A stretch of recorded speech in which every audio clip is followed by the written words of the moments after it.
사무엘하 4장 말씀입니다. 사무엘 1장부터 시작된다고 할 수도 있고요. 그 이전부터 이미 시작됐다고 할 수 있는 일. 그 일이 지금 사울의 집안에 이루어지고 있습니다. 슬픈 일이기는 한데요. 가슴 아픈 일이기는 한데, 그런데 그 일을 사울이 자처했다라고 볼 수 있습니다. 한번 보겠습니다. 무슨 일인지요? 사울의 아들 이스보셋은 아브넬이 헤브론에서 죽었다 함을 듣고 손에 맥이 풀렸고 온 이스라엘은 놀라니라. 사울의 아들 이스보셋에게 군사령관 두 사람이 있으니 한 사람의 이름은 바하나요 한 사람의 이름은 레갑이라. 베냐민 족속 부에르 사람 림문의 아들들이더라. 브레룻도 베냐민 지파에 속하였으니 일찍이 브레룻 사람들이 깃다림으로 도망하여 오늘까지 거기에 우거함이더라. 사울의 아들 요나단에게 다리 저는 아들 하나가 있었으니 이름은 무비보셋이라. 전에 사울과 요나단이 죽은 소식이 이스루엘에 올 때에 그의 나이가 5살이었는데 그 유무가 안고 도망할 때에 급히 도망하다가 아이가 떨어져 절개되었더라.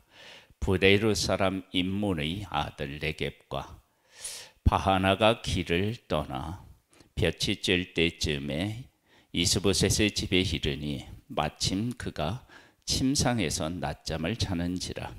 레갑과 그의 형제 바하나가 밀을 가지러 온 채하고 집 가운데 들어가서 그의 배를 찌르고 도망하였더라.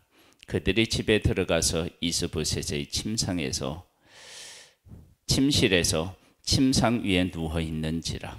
그를 쳐 죽이고 목을 베어 그 머리를 가지고 밤새도록 아라바 길로 가 헤브론에 이르러 다윗 왕에게 이스보셋의 머리를 드리고 하리되, 왕의 생명을 헤아려 하던 원수 사울의 아들 이스보셋의 머리가 여기 있나이다.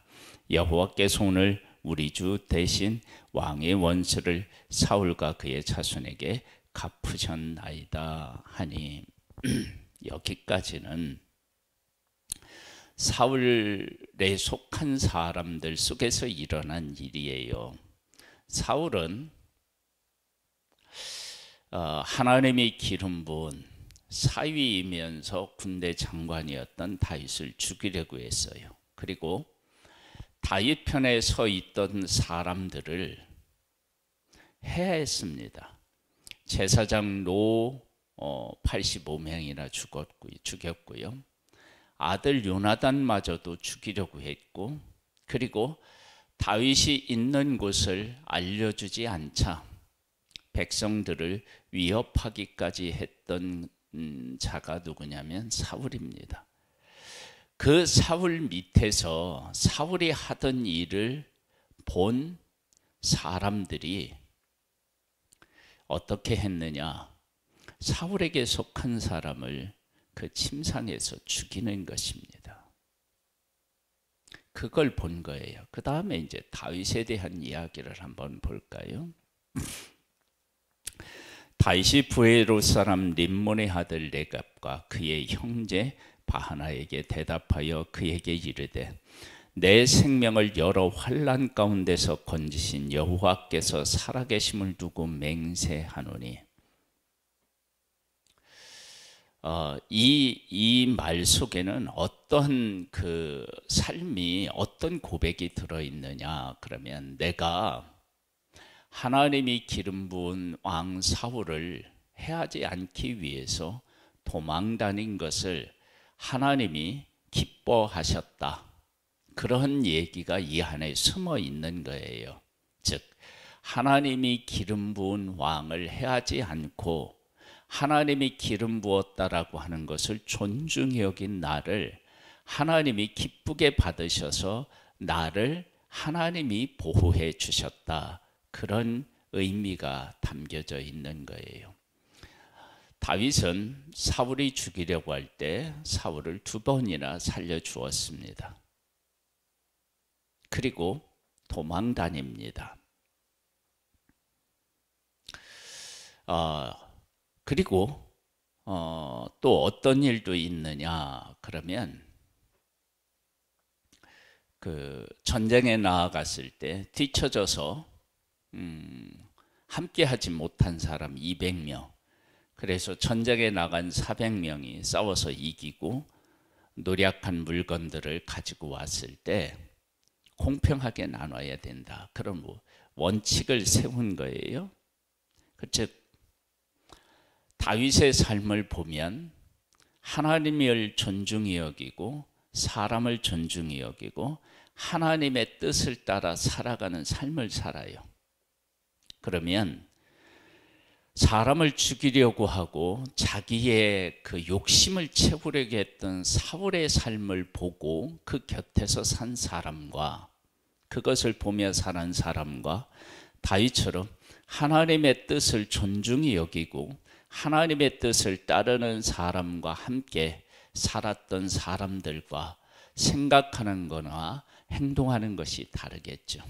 그래서 다윗은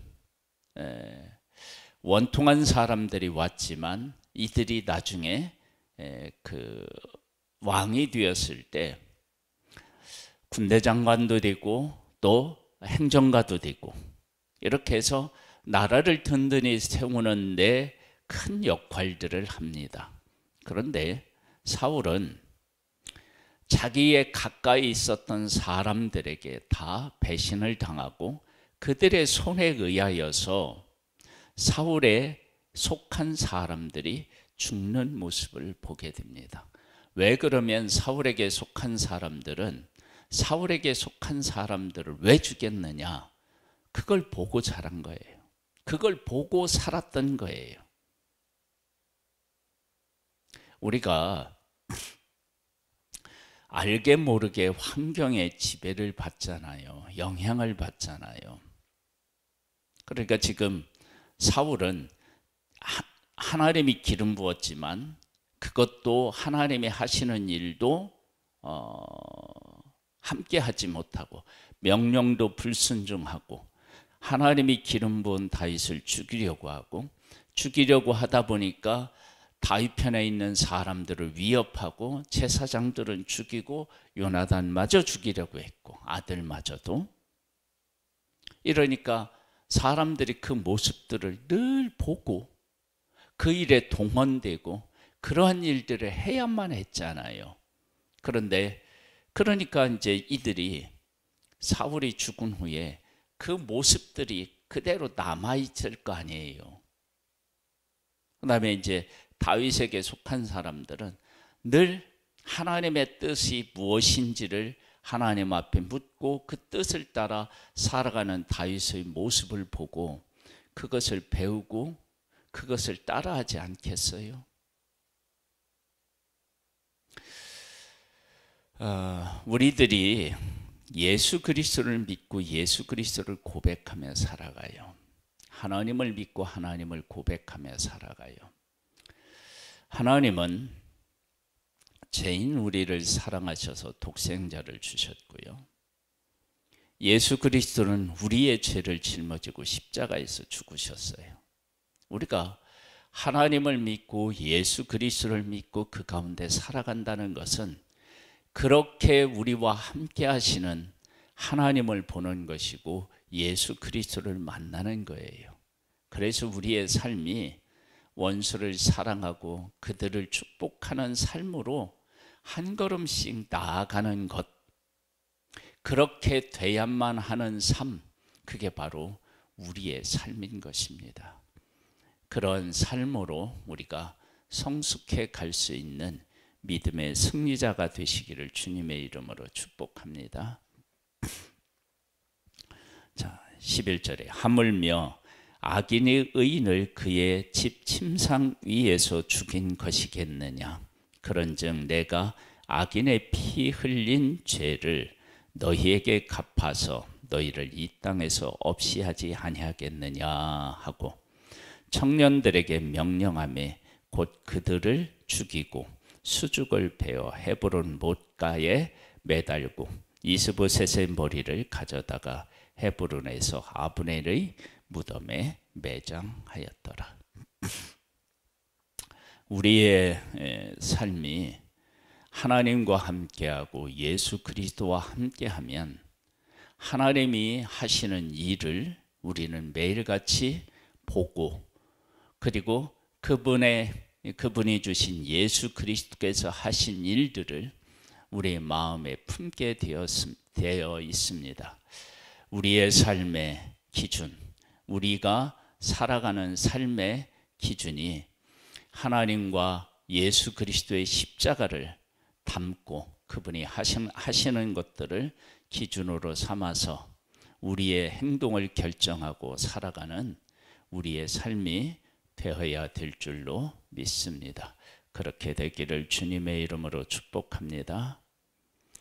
하나님 아버지, 사울은 하나님의 뜻을 거스리고 생명을 해하는 삶을 살았다면, 다윗은 하나님의 뜻을 존중히 여기고 생명을 소중히 여기는 삶을 살았다. 그러면 그들과 함께하는 사람들이 그것을 보고 배우지 않겠습니까? 그래서 사울에게 속한 사람들은 그의 사람들에게 죽임당하는 것을 보게 됩니다. 하나님은 우리를 사랑하셔서 늘 함께 하시고 우리를 위해서 독생자를 보내주셨습니다. 예수님은 이 땅에 오셔서 우리를 위해 죄를 짊어지고 십자가에서 우리의 형벌을 대신 당하셨습니다. 그 하나님과 그 예수님과 늘 동행하는 우리가 하나님을 닮고 예수님을 닮아야 되는 것은 마땅합니다. 마땅한 삶이 우리의 삶이 되기를 소망합니다. 주의 영으로 우리 가운데 충만케 하옵소서. 예수님의 이름으로 기도드립니다. 아멘. 하늘에 계신 우리 아버지여, 이름이 거룩히 여김을 받으시오며 나라에 임하옵시며 뜻이 하늘에서 이룬 것 같이 땅에서도 이루어지리이다. 오늘날 우리에게 일용할 양식을 주옵시고 우리가 우리에게 죄 지은 자를 사하여 준 것 같이 우리 죄를 사하여 주옵시고 우리를 시험에 들게 하지 마옵시고 다만 악에서 구하옵소서. 대개 나라와 근세와 영광의 아버지께 영원히 있사옵나이다. 아멘.